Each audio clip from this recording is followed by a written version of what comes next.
We got an interesting topic to talk about today. Hey, we're back. Listen, MashUp TV is a production, okay? We're so excited today that we have our special guest. I'm going to say what I got to say. I'm going to say it with my chest. I ain't ready.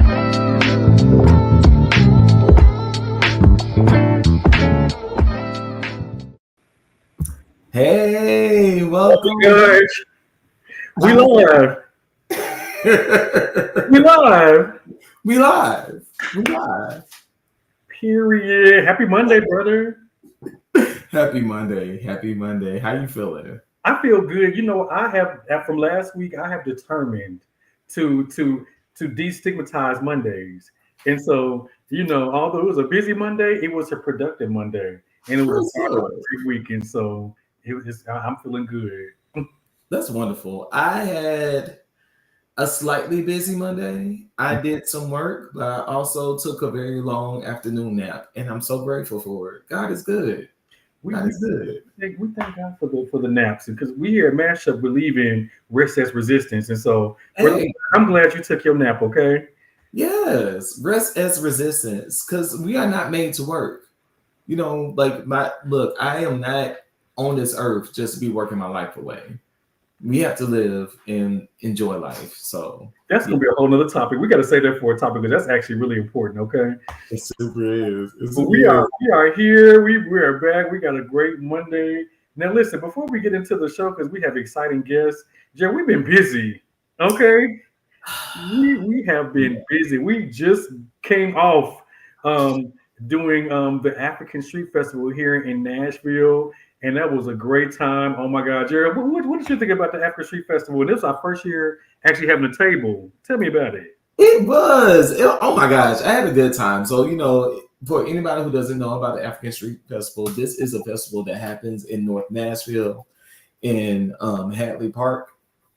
It has been happening since 83 or 84. So like the past 40 years, they've been getting together and creating this festival, a celebration of African diaspora in North Nashville. And it's always a beautiful time. There's always a lot of community out there. It's like things for everyone, plenty of wonderful vendors about art and jewelry and clothes and oils, all types of things there. And this was our first time actually being there. I got to meet some of the people who organized it. Some of the ones who were the original organizers are no longer here. But some of the other ones, Miss Joyce and Miss Janine, they keep it going. I got to actually meet them personally. They're so sweet, just community-minded people. And they offered us the opportunity to come out there and represent MashUp and the rest of the Health Justice Coalition. It was just an amazing opportunity, really. It was beautiful. I really enjoyed talking to everybody, getting to know people, telling people about MashUp.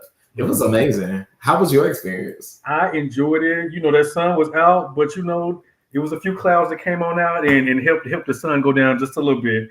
But you know, it was just a beautiful time. You know, honestly, it felt like another version of a family reunion, if that makes sense. Like, felt like you're around, you know, your people. It was a beautiful space where not just people like in our intersectionality of our community, but it felt like it was just a love fest.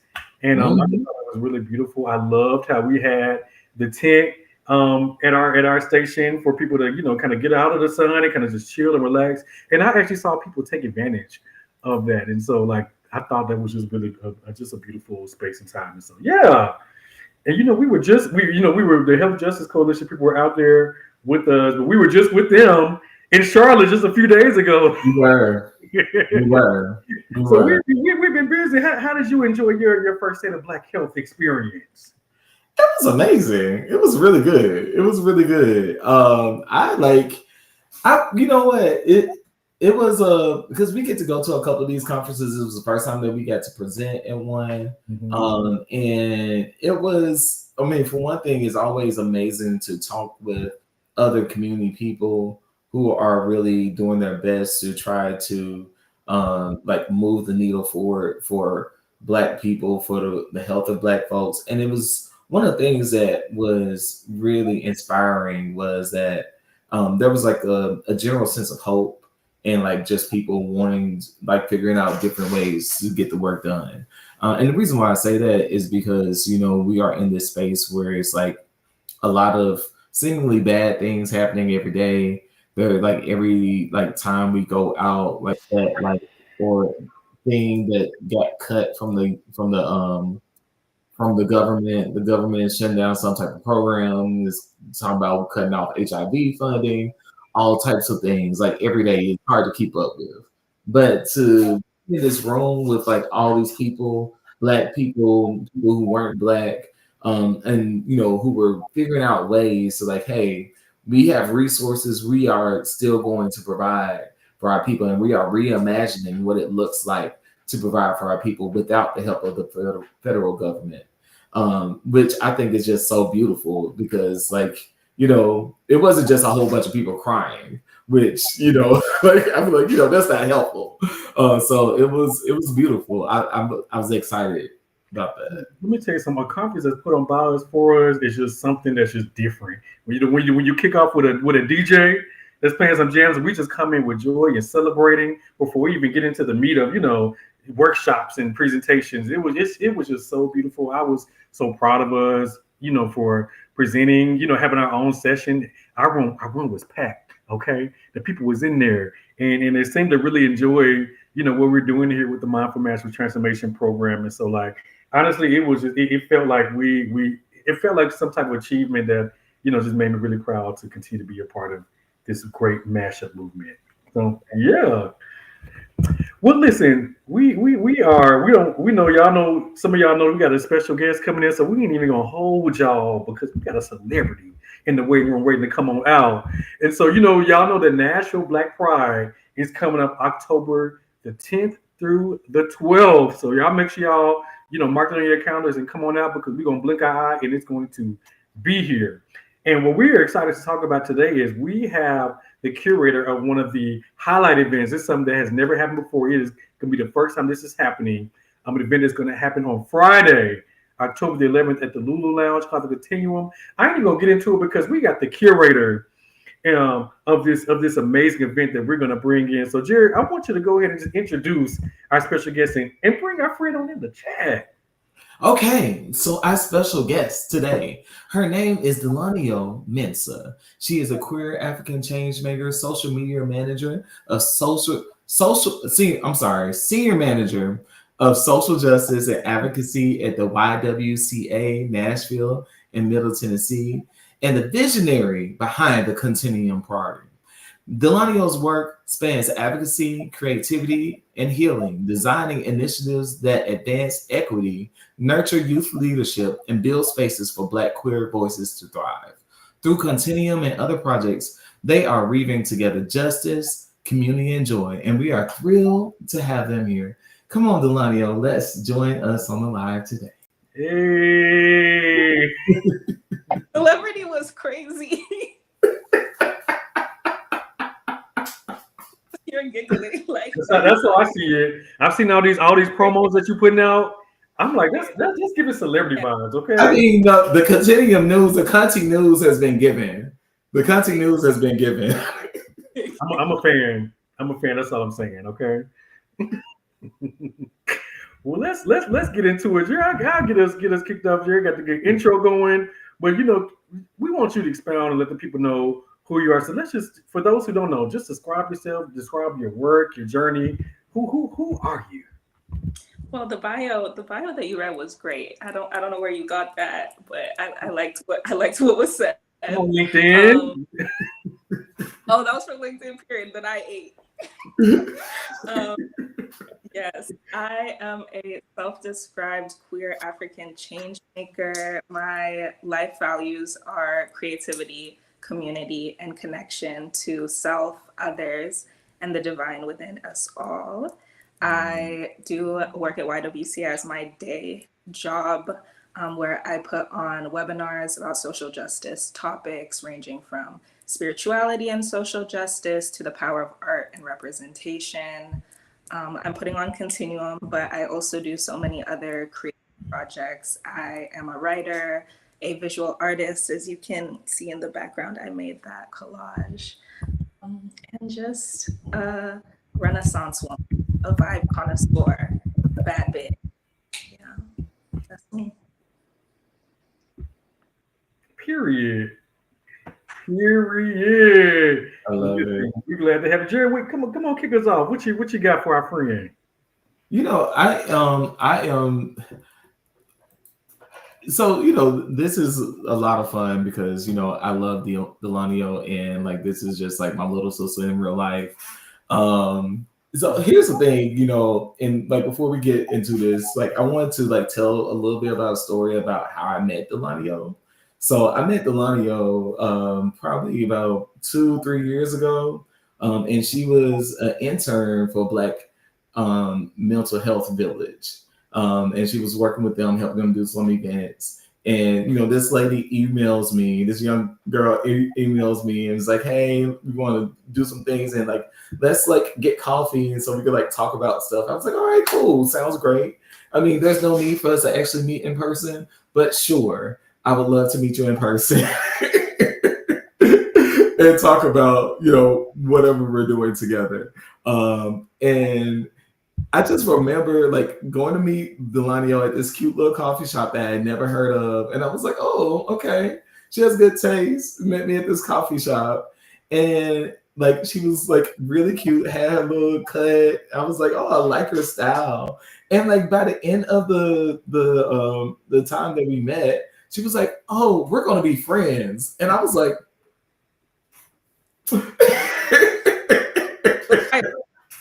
Yeah. and you know, little did I know, a year or two later, she's having a birthday party at my house. So she spoke into existence. Like a regular occurrence for me. I love just DMing people to get coffee.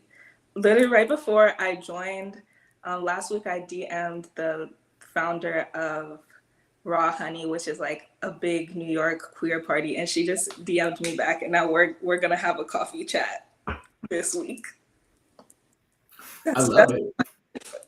I mean, one of the things I love about that is like you have like I know you call yourself the African dreamer, but like I love the fact that you are not afraid to approach people. You're not afraid to kind of dream big. That you don't necessarily see yours. I mean, even as a person, I think a lot of times like we get nervous about talking to other people because we see them in a certain light or something like that. But I like the fact that you aren't afraid to approach people or approach different things in life and, you know, go for what you want to, which I think is, you know, an amazing thing that we can all learn from. Yeah, people are just people at the end of the day. Very The true. worst they can do is say no. Very true. Very true. When was the last time someone said no to you, Delanyo? I don't get no very often. Okay. I'm sure. That's cute for you. All right, so let's get into like the interview. For the folks, oh well, you already answered that question. So sorry. All right, so where did you come up with the concept for Continuum? So funny story. It was like late February, early March, and it was the blood moon eclipse, and it was happening at like 3 a.m. So my friends and I went outside. We all set our alarms and we went and sat in the parking lot of my apartment and we looked at the moon and we were like, wow, this is so pretty. Let's journal our thoughts, our manifestations for this season. Since this is like an auspicious moment, we should just do that. And if you know me in real life, I carry around my notebook all the time. I love journaling. I love manifesting. So I wrote, this is going to change my life. I don't know how, but it will. And the next morning, I was like, Continuum. I'm putting on a party and we're calling it Continuum. So I just started like DMing people, reaching out. It wasn't even a full concept when I started making connections and like getting others on board. And it's just snowballed from there. Wow. I love that. I love that. I love how like you just kind of like went from like a random concept that just kind of popped in your head and almost kind of like a download, and like you just kind of ran with it. Which, you know, I think is something really funny because I know me and Brian do stuff like that all the time, especially Brian, because well, a lot of people don't realize Brian is really the creative genius behind all things mashup. Whoa. But what? Exactly. Well, you know, I throw out a lot of random ideas, okay? And then either the people like it or they don't. That's the truth. And most of the time they try to like it, I guess, to make me, you know, make me not feel sad or something. I don't know. But literally, Brian, like all the time, comes up with like these just random stuff, and I'd be like, "Where did you get this from?" Like, so you do the what you call the blood? What is it called? The moon?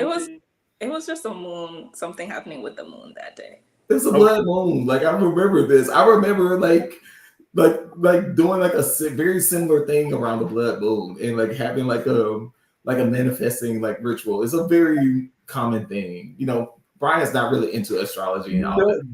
But even though mine's not a blood moon thing, most of my ideas come at nighttime. You know, when the moon might be out.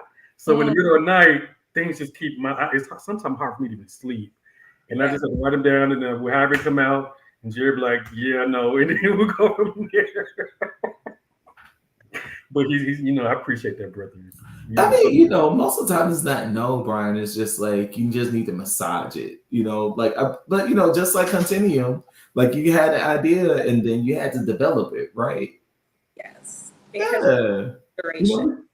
You know, I think sometimes people like get like stuck in like what their initial vision is, and they don't really understand that. Like, okay, yes, you were given like this initial vision, but that's just a seed. It may not be the entire thing. Yeah. You have to allow other people to water it. I am curious as another person who's just kind of like visionary with downloads like that. When you wrote it down, what was that like aha moment that made you say, "Ooh, this needs to go from my journal to actual like reality"? I would say it was like a combination of a lot of things. One, I desired the space that Continuum is before I journaled that. I wanted a space that was intentionally queer. Nashville is trying its best. It is. But Nashville is not New York. It's not Philly. It's not Atlanta. There's only so many queer things happening here. And then there isn't anything that I feel like has the deeper level spiritual groundedness that Continuum has. I've been to things like that in other cities, and I was like, I want to be able to do that with my friends here without having to spend money and time and travel to go somewhere else to experience it. Then I like happened to see, I think maybe the week before or a couple weeks before, an event called in New York, and it was like very similar energy, and I was like, wow, this has already existed in my mind and now someone else is doing it. I can do that too. But I kind of brushed it off, and then like after the moon manifesting, I woke up like, okay, no, I actually have to do it. Yeah. I love that. Like, I love it. I'm excited for it.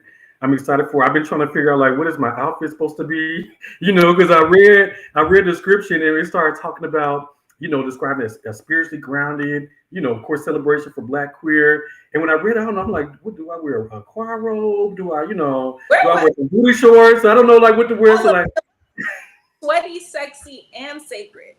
Oh, tell us more about that. Yeah, I really believe in honoring the divinity of Blackness and queerness. So it should be sweaty. Have you seen Sinners? Yes. Okay, the juke joint scene in Sinners, when they were dancing and it was transcending time and space and genre, that is what Continuum needs to feel like. And that was like a very sweaty, sacred moment. But then Continuum, because it's a party, also has to be sexy. So if you want to wear the booty shorts with the choir robe and figure that out, go ahead. You know, I have said before that like a good like party, like a dance floor type of situation, feels a lot like church. You know, I know there's been a lot of like alliterations, and like we've discussed that. I think you see that in Sinners. You really see like that was like a visual representation of the because there's so much energy, so much a collective people coming to express themselves in spaces like that, which really kind of, you know, it could really bless you. And you know, I'm glad that we're being intentional about creating like a space like that is supposed to be like this space of like really kind of, you know, allowing people to express themselves. And like, you know, there's an intentional spiritual grounding or like work like there to like allow people to really move and love, which I'm excited about. Yeah, and if I can add to that, I think an event like this is so beautifully described and curated that, when I think about our community, Delanyo, I also think about those of us, and maybe I'm kind of tying this into like the Holiness Project kind of ideas, but a lot of us have been restricted from expressing in certain religious settings because maybe our expression is too whatever. I talked about this on our documentary. I used to be a choir, director, and I used to be like just very just expressive. And I remember one day somebody, older person, came to me after church and was like, can you kind of calm down there a little bit? And it really like destroyed me because I'm like, I just want to come and just show the joy that I have, for just all the blessings in life, and you come and telling me how to show that. And so when I read about the continuum, for me, it described, a person like myself who will come into a place and just like be free and not care and worry about anything, and just all that I am, put it on the dance floor. Am I in the right area? Yes, absolutely. And in a lot of ways, I would say the continuum was informed by the Holiness Project and my own deconstruction and acceptance of self and faith and all of these things. I really appreciate the space that MashUp has created for people to unpack these things within themselves. I think MashUp is one of the spaces in Nashville that fulfills that need for others. And like, I'm so fortunate to have met both of you and be involved in this, that I think like Continuum is my adding on to that. Yes, I love that. Hey, because we all build on top of each other. All right, so I want to try to get through some of the rest of our questions. So I know you're having a night market part of this. Tell me why including a night market was important for you. Yeah, so Continuum, like the party as a whole, is about centering joy, because joy is political right now, especially. But so is our economy and how we choose to spend our money, making sure that we're circulating funds within the Black queer community, within the Black community, within just the people around us. There's so many people who have gifts and talents and are trying to like sell those things. Why don't we platform them in this space? There's a beautiful outside area at Lulo, so I was like, might as well use this opportunity to share our resources amongst each other. And there's something that you say all the time that like I really like the way that you talk about money and when you spend money amongst like your friends. Can you like talk about that a little bit? Yeah, I've been trying to be more intentional about my word choice. So I don't say spend money anymore. I say circulating it. I believe in creating economies of abundance, not lack.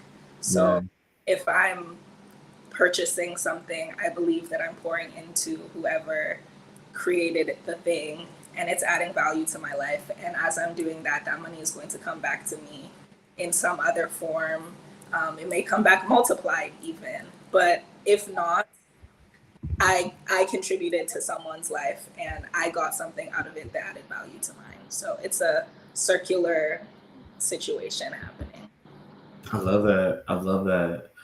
All right, so I know you do a lot of different things. You do stuff with the YWCA, you do leadership development, you are also a coach that you do sometimes. You are an artist, you curate galleries.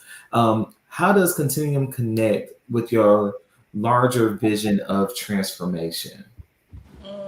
I would say the continuum is where the like advocacy, art, and then spirituality of everything that I do kind of converge.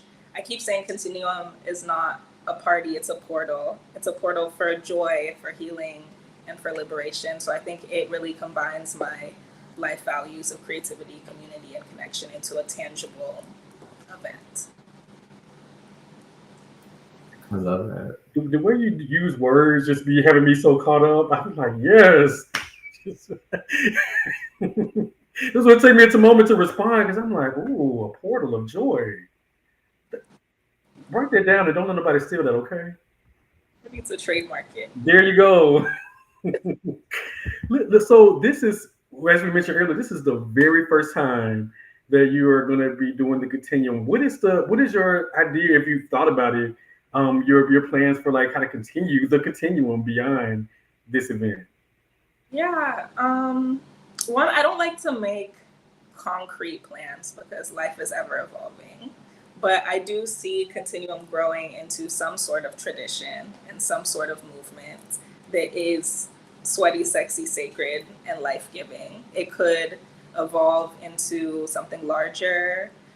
It could be spin-off events. I'm not sure yet. It just depends on what is needed in the community. But I definitely see it taking on another form in the future.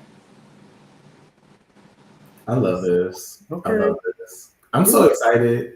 And you know, I think I just kind of had like an idea about how to add to this, which we will talk about later.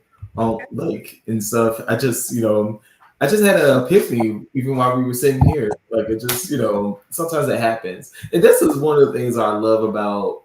It's interesting. I feel one of the things I've learned is the more that I'm around other Black creators, especially Black queer people, like I feel like it helps me grow in my authenticity, in my creativity. So I think to say that, I think by calling this a portal, by calling this a spiritual race, I think we are also speaking into like a certain energy that people will be changed and affected just by being in this space. Absolutely. Yeah. Man, I'm so excited about it. Me too. All right, so Need to go buy them tickets. They need to go buy them tickets. Where they go buy them tickets at? yes. Are going up at the end of the month. Oh, okay. Yeah, y'all better go get y'all tickets now. It's pre-sale right now. So if you want to find the tickets, the easiest way to find it is probably to go on website on any of our IGs. You can go on the Continuum IG. It is down here at the bottom of the ticker. It is C NTINUUM.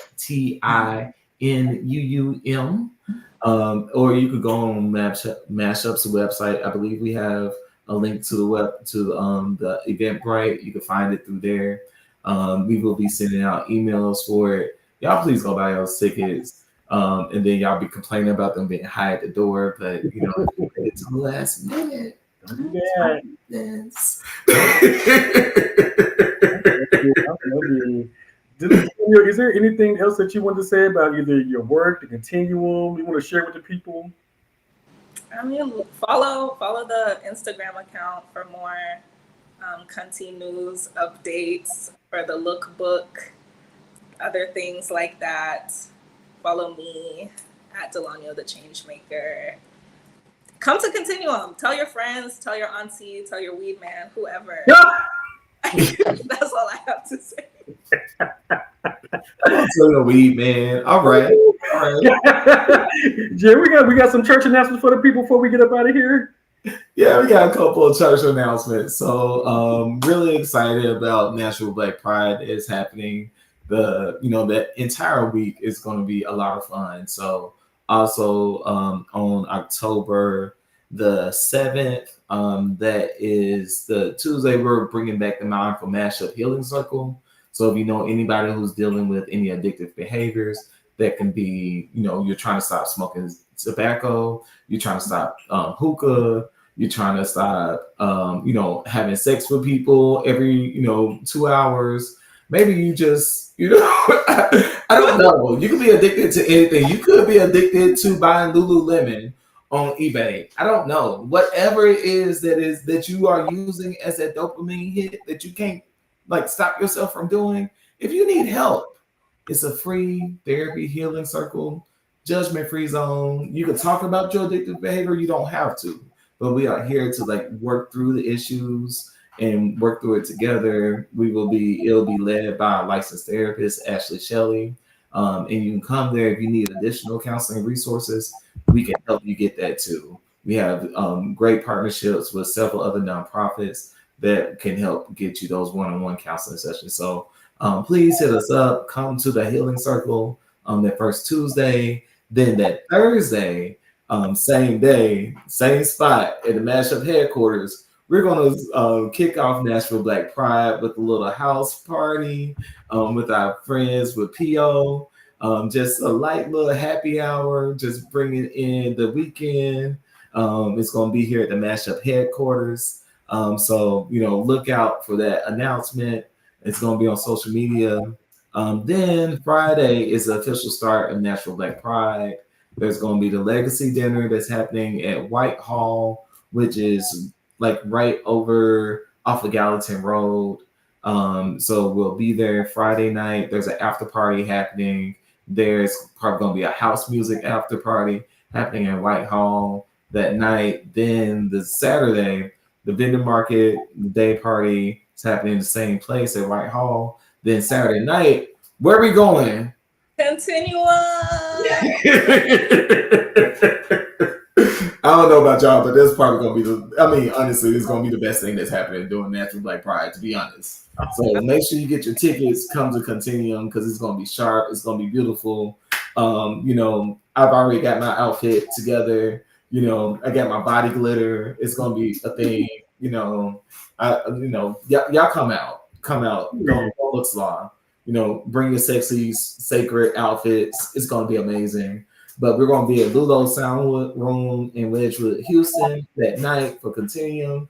There's going to be some amazing vendors out there, and one thing I love about Lulo Sound Room, you could be free. You could be yourself in there. You can indulge in whatever. The bar's going to be open. There's going to be herbal refreshments. There's, all types of magic potions in the space for you to connect with the divine or the spirits in your own way.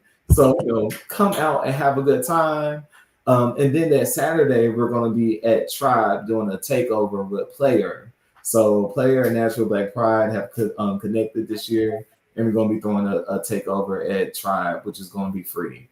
So that's going to be the closing ceremony of Nashville Pride. It's going to be a good time. And then we got some more stuff happening for y'all later on in October. So, y'all go ahead and get your rest now because we going up. We going up. Yeah. We going up. and not the rapture like they say it's happening tomorrow, okay? Not that one, okay? No, this has been fun. Listen, thank you, Delanyo, for taking time out today to join us to talk about the amazing project you have coming up.